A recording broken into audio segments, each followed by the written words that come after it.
Hello and welcome to The Rest is Football. England are into the final of Euro 2024. It's the first final of a major tournament the men have ever reached on foreign soil. What a time to be alive.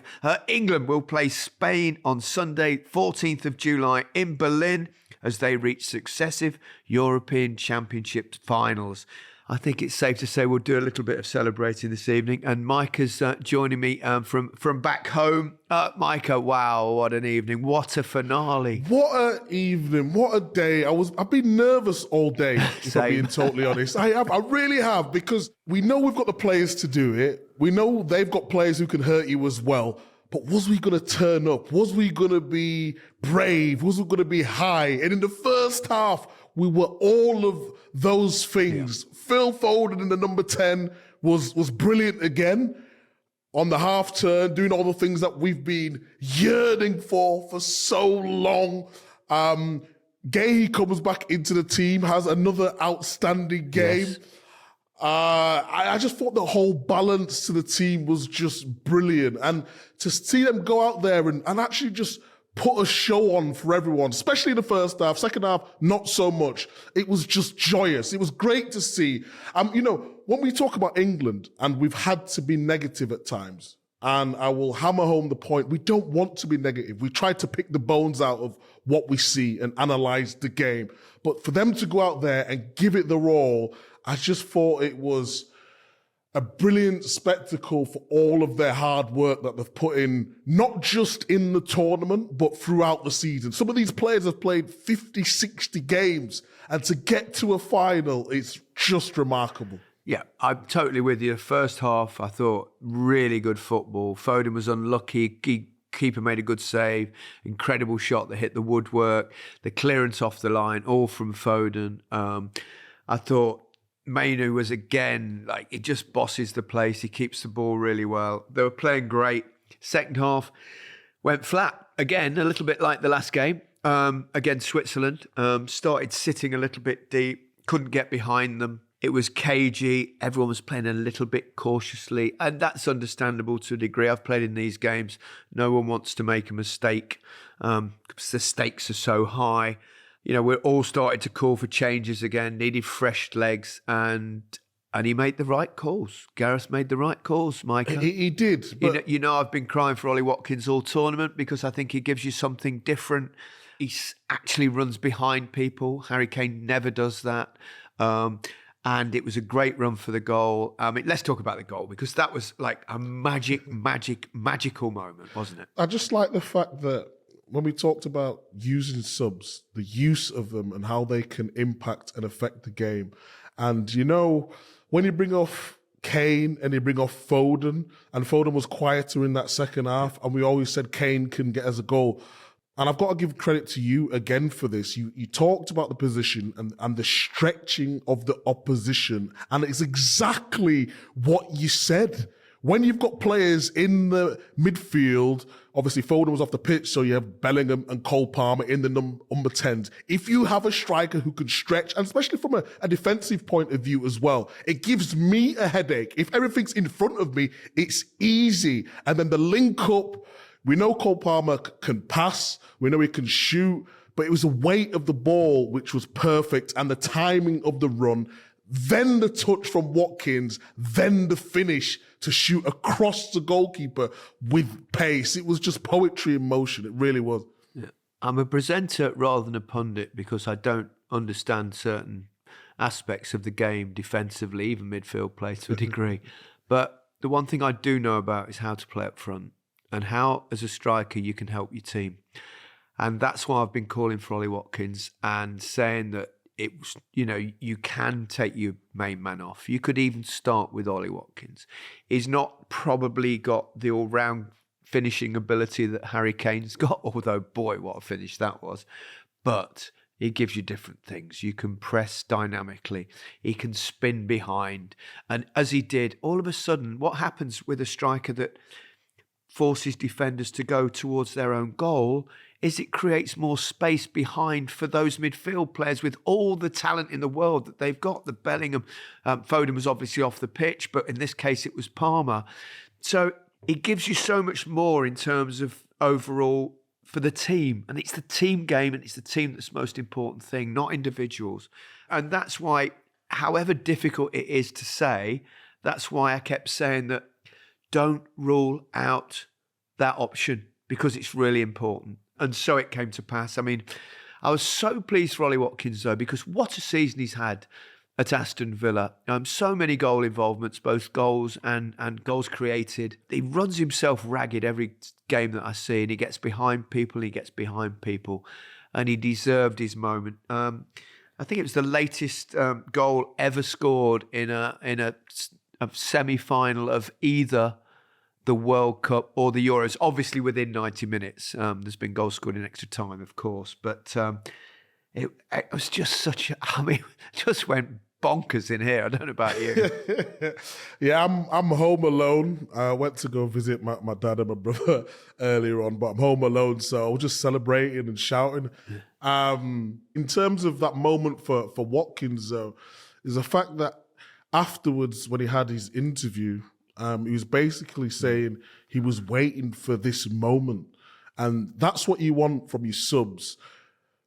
I don't even like the word subs. We should have starters and we should have finishers, people who finished the game. And to have that sort of mindset to make an impact and not sulk on the bench and think, I'm only getting a certain amount of minutes. It's about, can I change the game? And that's exactly what he did. And like you said, for Aston Villa this season, it's been brilliant and he carried it on. I've got massive respect for Harry Kane. He's one of the greatest finishers and an unbelievable player, England's top scorer. But when I saw Watkins coming on, and I didn't know who it was for at that stage, I actually jumped out of my chair and I went, yes, now this is your opportunity. You don't get that many in life as a striker. Once you're in there, grab it, grasp it, make it happen. And that's what he did. He made it happen. I mean, it's the run, the touch. I tell you what, the angle of the shot, the only place it can go in, if he hits it sweet as a nut, is in that bottom corner. And he carried it out perfectly. You know what's so great about this tournament? Because I don't think the quality has been that great throughout the tournament. We thought Germany was a good side. I think Spain have been Austria impressed the way they was pressing, and Switzerland with their sort of rotation. But if you look back at the tournament, every player sort of had their big moment, whether it be a Pickford big save, whether it be Gahey coming into and starting in a major tournament after Harry Maguire sort of getting injured. He's been brilliant, Gahey, in every game he's played. You've got Trent, who's scoring, winning penalties. You got Mainoo, who wasn't even considered for England a couple of months before he comes to the tournament. He comes in and he just absolutely lights it up.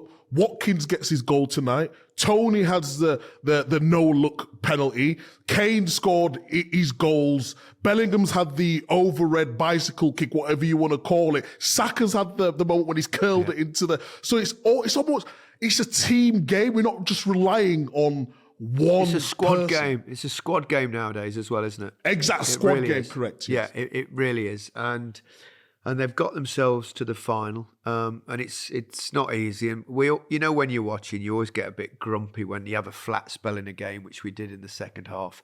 But, the Dutch are a decent team. They've got a lot of good players in there. They were well organised. I thought Koeman made good changes because they were struggling in the first half. They really were. And I think we have to say at this point, England got their lucky break. And I don't think I can remember that happening very often in tournaments over the years. And I've always said, to win a tournament, you need occasionally to get lucky. We haven't had that. In my time, we lost on penalties against the Germans. We hit the inside of the post and the ball came out in extra time with Chris Waddle. I can remember the hand of God in 86. He got away with one. I mean, this decision there. Frank Lampard knocks one over the line and it's not given. We've had so many decisions go against us. Even going back to Qatar in the World Cup, the quarter-final there. The foul, I think, on Saka, and they broke away and scored. The penalty that was clear and obvious wasn't given, I think, also against Saka in that first half. And we haven't had the breaks, but with the VAR decision tonight, there's no question we got a break. I mean, I'm sorry, but however biased you may be, I can't see how that is a penalty. It was shocking. It was a shock. It was a shocking decision. Whether you're a footballer, you play, whether you're supporting England tonight, the rules of the game, it was pathetic to see that decision. And when they sent him to the screen, I just knew he was going to overturn it. You can still go to the screen and stick with your original decision. I don't think it helped the fact that Kane was rolling around, and he might have been in pain because we've all, as footballers, have had that way. It just catches the bottom of your foot at times, and it is when he follows painful. through with a shot, you do hit someone. Well, I think he was genuinely hurt. Exactly, yes, but because it sort of brought attention to it a little bit more. But I don't understand what Dumfries is supposed to do there. He's basically, he's not gone and lunged at Kane. He sort of kept his distance, put his foot up to block the shot. Kane's had the shot, followed through. It's just a collision after the shot. It was one of the worst decisions I've ever seen in top-level football. If the referee had given it on the pitch, you would wonder whether VAR would have overturned it. I would have overturned it. It just wasn't a penalty. It wasn't a penalty. It just wasn't a penalty. I agree. And I know Alan said in the group earlier on, if the ref would have given it, it would have been over. Forget that. Yeah. It wasn't a penalty. Fact. It's not the case of, if that, and that is the problem with VAR. And we've talked about it. It's where you can say, the refs give it, so it's not clear and obvious. That clear and obvious is nonsense. It rather is or it isn't. It's as simple as that. And that wasn't a penalty. But as England fans, as Englishmen, we will take it. Of course. We've had so many bad decisions. I had them myself. Those things happen in the games, and you take your luck when you get it. And I've said so many times, to actually get through to a final or even to win a competition, you need things to go for you. And they have done with it. The long throw, the flick on. I mean, a bit of brilliance from Bellingham. Things happen in a tournament, and if the referee and the VAR mess up and it's in your favour, then you just take it. That's all you do. And Kane took it, and it was a great penalty because the keeper went the right way, as any keeper would go that way, I think, against Harry Kane. But he backs himself, doesn't he? Yeah, he backs himself, and that's why we always say he should be on the pitch. We've always would start with Harry Kane, wouldn't we? Because of the quality possessions in terms of the finishing ability, but there's nothing wrong with chopping and changing it. I think in terms of his overall form, we know he can do better, but he's still scoring. He's still scoring, and that's all a striker has to do. Of course, we want to see more at times, but who cares? We're in the final, and that's the most important thing. How about this, Micah? England have won 5 of their last 6 games after conceding the first goal at the Euros. The exception, seeing them ultimately progress anyway on penalties, was against Switzerland in the quarterfinal. So that shows resilience, doesn't it, and character. I think that's what we've talked about with Southgate in terms of he's brought a togetherness. When we talk about Southgate tactically, we say, okay, can he make substitutions a little bit earlier? But you can't doubt the spirit that this group have. And even the fact that when we've talked about them in the media, the way they've sort of backed each other up, and it's not almost like picking someone out or he could do better. I even remember earlier on before the tournament, and Kyle Walker said something, well, Jack Grealish, he hasn't performed at the level. There's other people who have performed at a better level. And I was thinking, wow, like, okay, he's backing the players within the squad, and that's his teammate who has to go back to Matt. And I didn't necessarily agree with it, but they've got that siege mentality within the squad, and you can just see it. One thing you got to say about this England team, they actually can defend. Yes, they can defend. Which was the big worry before the tournament, wasn't it? Remember? Exactly. They can defend as a unit. I mean, yes, we want to see a little bit more going forward when we can, but yeah, in terms of the togetherness, the spirit, all those words, they've got it in abundance, and long may it continue, because it's just one game away from becoming heroes. Well, first ever English team to win a competition, a major competition, on foreign soil. It's never happened. Wow. Never happened. Obviously, the women went close in the World Cup, and they also played against Spain in the final, don't forget. Hopefully we'll get a different result in the final. Simon's, I mean, when he banged that in the top corner, it was like, oh, God blimey, here we go. I mean, it was a hell of a goal, wasn't it? Declan got in a bit of a pickle with the ball. Yeah, which is these fine. things happen. Mistakes I don't think it was too much of a. He just Yeah. took a little bit of a bad touch. He probably could have just laid it off first time. You don't expect someone to bang it from that angle, especially the form that Pickford's in as well. But I thought Koeman made his changes a little bit too early. I wouldn't have brought off Marlon because he gave him that impetus. I thought the same thing. I thought because forward. Yeah. And there was sort of just boxed in. I agree in the second half tactically when he dropped, he brought Verman on alongside Reinders and Shouting. But that was when Depay got injured, wasn't it? Went off and he brought them on. So when Depay got injured, obviously Shooten, Verman and Reinders in that midfield area just stopped them channels. Because when you're looking at it tactically, you're thinking, okay, you've got Rice and Mainoo, and you've got Foden and Bellingham. So in the middle of the park, they're outnumbered and they didn't know quite what to do. They sort of was going to press Mainoo and going to press Rice at times, but then Foden was getting balls in them pockets, and then Bellingham was going towards the left-hand side, and they just couldn't deal with it. They brought on Weghorst to try to go more direct, I would say, and the combinations going forward just wasn't as the only thing that fluid. worried me, Micah, I don't know about you, is because they had some big units on that pitch. Yes. Set pieces, they were a threat, weren't they? There was a couple of headers went close over the bar.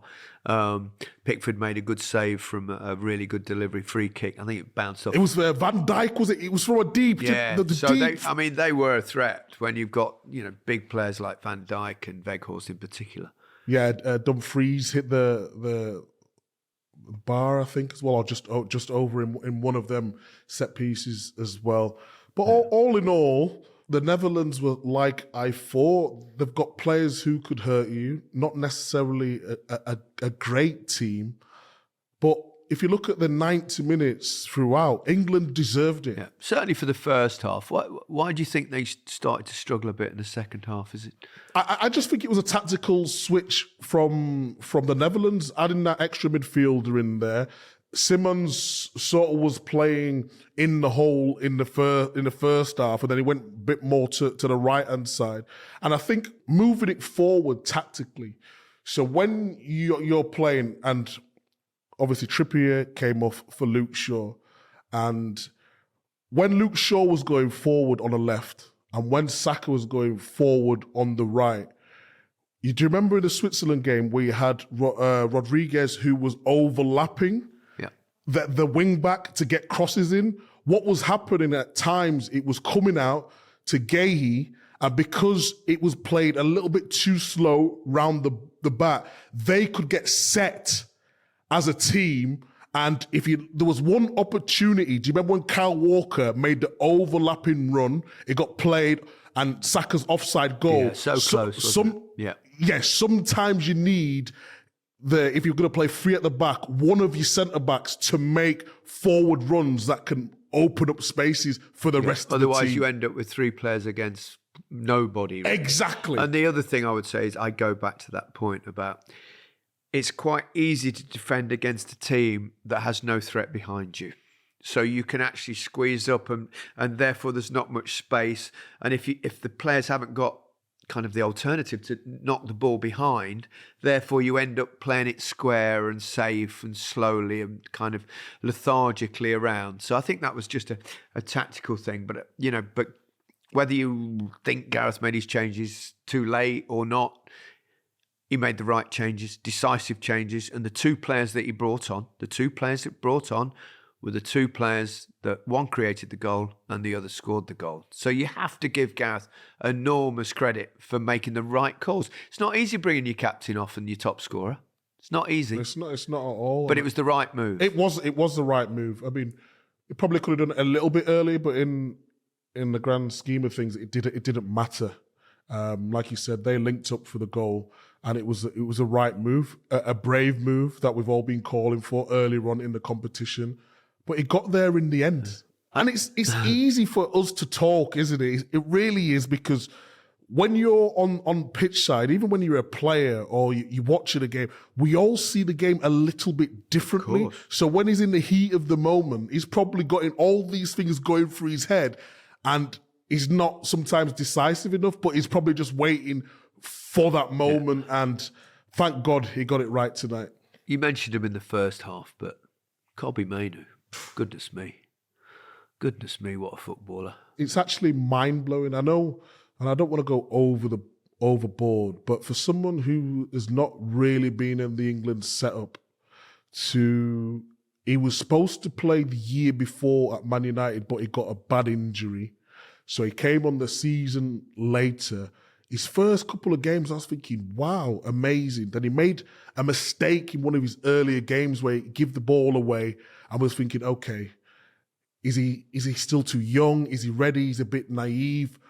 But he carried on doing the same things, getting on the ball in areas where a lot of midfielders shy away from it. He's so elegant on the ball. He can drop his shoulder. He can drive forward. And he's just so calm. He's playing like he's a 35-year-old veteran of the game.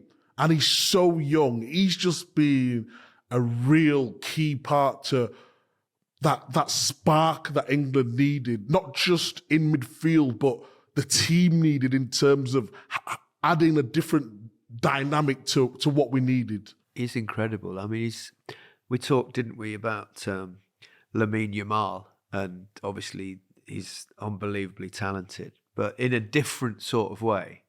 Mainoo is incredibly impressive, and another teenager. It's kind of a tournament of emerging stars, which is something that you want to see.